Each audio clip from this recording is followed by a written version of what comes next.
Hello बच्चों, मैं मिथिलेश आपका बायोलॉजी टीचर। तो आज हमारा क्लास 12 चैप्टर 2 का 11वां वीडियो लेक्चर है। ये छोटे छोटे वीडियो इसलिए बनाते हैं ताकि बच्चे को एक एक टॉपिक वाइज सारी चीजों का रिवीजन हो सके, कम समय भी लगे, आपको आसान भी हो, जो डाउट हो वही पढ़ें। तो ये हमारा 11वां वीडियो लेक्चर है। इसमें हम आपको पढ़ा रहे हैं formation of embryo sac. Embryo sac कैसे बनता है।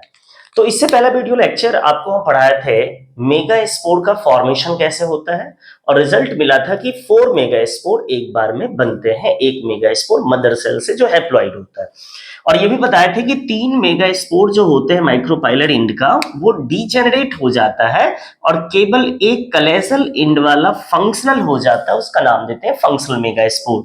तो सबसे पहला पॉइंट तो यही समझ में आया कि 4 मेगा स्पोर बनता है।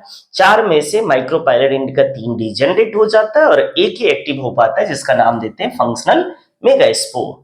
और यही फंक्शनल मेगा स्पोर लगातार 3 बार फ्री न्यूक्लियर डिवीजन करता है।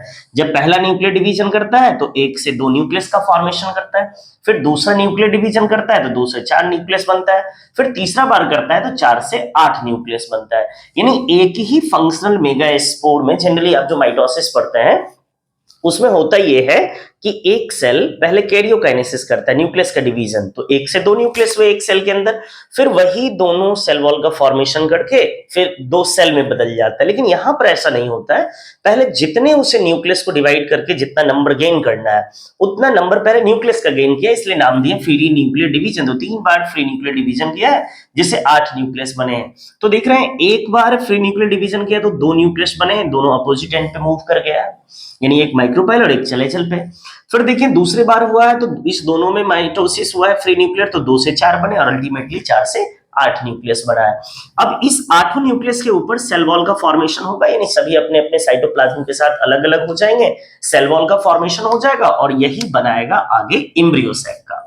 यही एम्ब्रियो सैक को फॉर्म करता है। तो हमने सबसे पहला लाइन बताया है कि ये जो टेट्राड थे, इसमें 4 में से 3 डीजेनरेट हो गया है। तो मैंने बताया there are 3 megaspore from micropylar and are degenerated, यानी इस मेगा स्पोर टेट्राड में से माइक्रोपाइलर एंड का 3 डीजेनरेट हो गया है और कलेजल एंड का केवल एक फंक्शनल हुआ है, जो इन्वॉल्व होता है किस काम में, मेगा यानी एम्ब्रियो सैक के फॉर्मेशन में। तो there are 3 megaspore from micropylar and are degenerated and single functional megaspore from chalazal end is functional and involves in formation of embryo sac। मतलब 4 में से 3 डिजेनरेट हो गया और एक बचा है, वही इन्वॉल्व हो रहा है मेगास्पोरोजेनेसिस में। देखिए ये जो एम्ब्रियो सैक है, इसका दूसरा नाम फंक्शनल मेगास्पोर भी कहते हैं। इससे भी नीट में आया हुआ क्वेश्चन है। फंक्शनल मेगास्पोर, ये सॉरी, एम्ब्रियो सैक को फीमेल गैमेटोफाइट कहते हैं। ऐसा क्यों कहते हैं? ऐसा कहने का सबसे बड़ा कारण है कि इसी एम्ब्रियो सैक के अंदर फीमेल गैमेट एग का फॉर्मेशन होता है, इसलिए एम्ब्रियो सैक को फीमेल गैमेटोफाइट कहते हैं। अच्छा, एक क्वेश्चन और है कि बताइए 4 में से एक ही मेगास्पोर तो इन्वॉल्व हुआ है एम्ब्रियो सैक के बनाने में, तो एम्ब्रियो सैक के फॉर्मेशन को क्या कहते हैं? Monosporic development. तो वही लिखें, development of embryo sac is called monosporic development. ये भी हिट क्वेश्चन है। मोनोस्पोरिक डेवलपमेंट किसके लिए बताया जाता है?